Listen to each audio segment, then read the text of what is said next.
আমরা শুরু করেছি 30 দিনের একটা বেসিক স্পোকেন ইংলিশ ক্লাস। আজকে আমাদের 28তম ক্লাস। যারা ইংরেজি শিখতে চান বা অনর্গল ইংরেজিতে কথা বলতে চান তারা অবশ্যই ক্লাসগুলো নিয়মিত দেখতে থাকুন।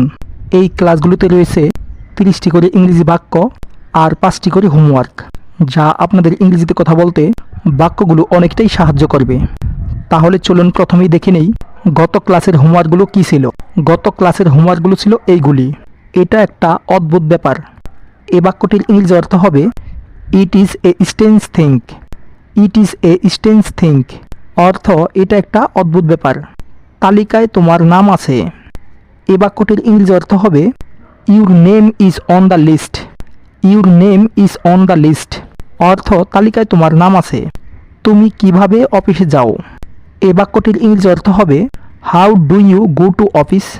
How do you go to office অর্থ তুমি কিভাবে অফিসে যাও। সে আমাকে শিখিয়েছিল। এ বাক্যটির ইংরেজি অর্থ হবে he thought me. He thought me অর্থ সে আমাকে শিখিয়েছিল। আমি একজন নবীন। এ বাক্যটির ইংরেজি অর্থ হবে I M A freshman. I M A freshman অর্থ আমি একজন নবীন। এই ছিল আপনাদের জন্য গত ক্লাসের হোমওয়ার্ক। যারা আনসারগুলো কমেন্ট বক্সে দিয়েছেন তাদেরকে অসংখ্য ধন্যবাদ। চলুন এবার দেখে নেই আজকের ক্লাসে কি আছে।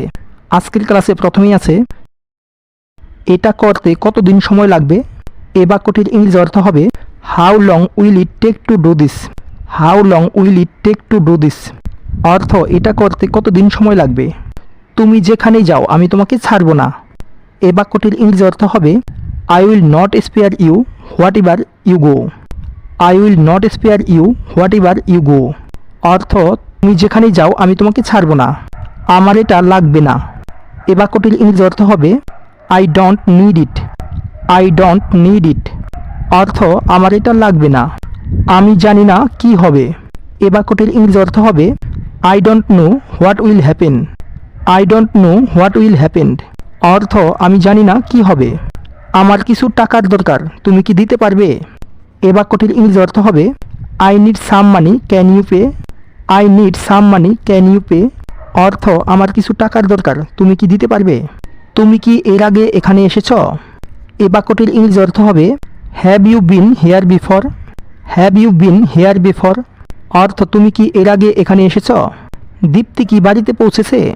এ বাক্যটির ইংরেজি অর্থ হবে has Dipti arrived at home. Has Dipti arrived at home অর্থ দীপ্তি কি বাড়িতে পৌঁছেছে।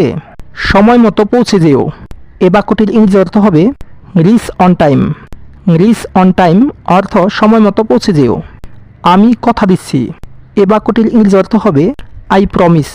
আই প্রমিস অর্থ আমি কথা দিচ্ছি। আমাকে যেতে হয়েছিল। এ বাক্যটির ইংরেজি অর্থ হবে I had to go. I had to go অর্থ আমাকে যেতে হয়েছিল। আমি ওকে যখন দেখলাম সে হাসছিল। এ বাক্যটির ইংরেজি অর্থ হবে আই ওয়াজ লাফিং when I saw him. I was লাফিং হোয়েন আই স হিম অর্থ আমি ওকে যখন দেখলাম সে হাসছিল। আমি আসার পরে তুমি কোথায় ছিলে। এ বাক্যটির ইংরেজি অর্থ হবে where have you been since I came. Where have you been since I came অর্থ আমি আসার পরে তুমি কোথায় ছিলে। সে যেমনই হোক সে আমার। এ বাক্যটির ইংরেজি অর্থ হবে what ever she is mine. What ever she is mine অর্থ সে যেমনই হোক সে আমার। সে দেখতে খুব সুন্দর। এ বাক্যটির ইংরেজি অর্থ হবে she is very beautiful to look at. She is very beautiful to look at অর্থ সে দেখতে খুব সুন্দর। একদিন সব ঠিক হয়ে যাবে। এ বাক্যটির ইংরেজি অর্থ হবে one day everything will be fine. One day everything will be fine অর্থ একদিন সব ঠিক হয়ে যাবে। আমি গোসল করতে যাচ্ছি। এ বাক্যটির ইংরেজি অর্থ হবে I am going to take a bath. I am going to take a bath অর্থ আমি গোসল করতে যাচ্ছি। তোমাকে অপেক্ষায় রাখার জন্য দুঃখিত। এ বাক্যটির ইংরেজি অর্থ হবে I am sorry to keep you waiting. I am sorry to keep you waiting অর্থ তোমাকে অপেক্ষায় রাখার জন্য দুঃখিত। তুমি কিছু বলছো না কেন। এ বাক্যটির ইংরেজি অর্থ হবে why don't you say something. Why don't you say something অর্থ তুমি কিছু বলছো না কেন। আমি এটা ভেবে দেখব। এ বাক্যটির ইংরেজি অর্থ হবে I will think about it. I will think about it অর্থ আমি এটা ভেবে দেখব। না, দীপ্তি এখনও বাড়ি পৌঁছায়নি। এ বাক্যটির ইংরেজি অর্থ হবে no Dipti has not reach home yet. No Dipti has not reached home yet অর্থ না, দীপ্তি এখনো বাড়ি পৌঁছায়নি। সে ইংরেজি শেখায় না। এ বাক্যটির ইংরেজি অর্থ হবে he doesn't teach English. He doesn't teach English অর্থ সে ইংরেজি শেখায় না। এটা তোমার দায়িত্ব। এ বাক্যটির ইংরেজি অর্থ হবে it is your responsibility. It is your responsibility অর্থ এটা তোমার দায়িত্ব। সে আমার চেয়ে 2 বছরের বড়। এ বাক্যটির ইংরেজি অর্থ হবে he is 2 years older than me.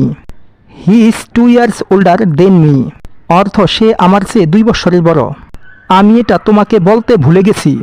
এ বাক্যটির ইংরেজি অর্থ হবে I forgot to tell you that. I forgot to tell you that অর্থ আমি এটা তোমাকে বলতে ভুলে গেছি। সকাল থেকে তুমি কোথায় ছিলে? এ বাক্যটির ইংরেজি অর্থ হবে when have you been since morning. When have you been since morning অর্থ সকাল থেকে তুমি কোথায় ছিলে? আমাকে কেমন দেখাচ্ছে? এ বাক্যটির ইংরেজি অর্থ হবে how do I look. How do I look অর্থ আমাকে কেমন দেখাচ্ছে। গাইস, এখানেই আমাদের 30টি বাক্য শেষ হলো। চলুন এবার দেখে নেই আপনাদের জন্য হোমওয়ার্কগুলো কী রয়েছে। এইগুলি হলো আপনাদের জন্য হোমওয়ার্ক। আমার একটি ভালো সময় ছিল। আমাদের একটি গোপন বৈঠক ছিল। আমার ব্যাংকে অনেক টাকা ছিল। আমাকে খেতে হয়েছিল। আমাকে অনেক পড়াশোনা করতে হয়েছিল। এই বাক্যগুলো ইংরেজি অর্থ কী হবে তা অবশ্যই কমেন্ট বক্সে আনসারগুলো দিতে ভুলবেন না। ভিডিওটি ভালো লাগলে লাইক এবং শেয়ার করুন। আর আপনি যদি আমার চ্যানেলে এখনও নতুন হয়ে থাকেন তাহলে অবশ্যই চ্যানেলটাকে সাবস্ক্রাইব করে দিন। আর যারা আগে থেকে সাবস্ক্রাইব করে রেখেছেন তাদেরকে অসংখ্য ধন্যবাদ। আজকে এ পর্যন্তই। দেখা হবে আগামীকাল নতুন ভিডিও নিয়ে। সে পর্যন্ত সুস্থ থাকুন। Thank you so much.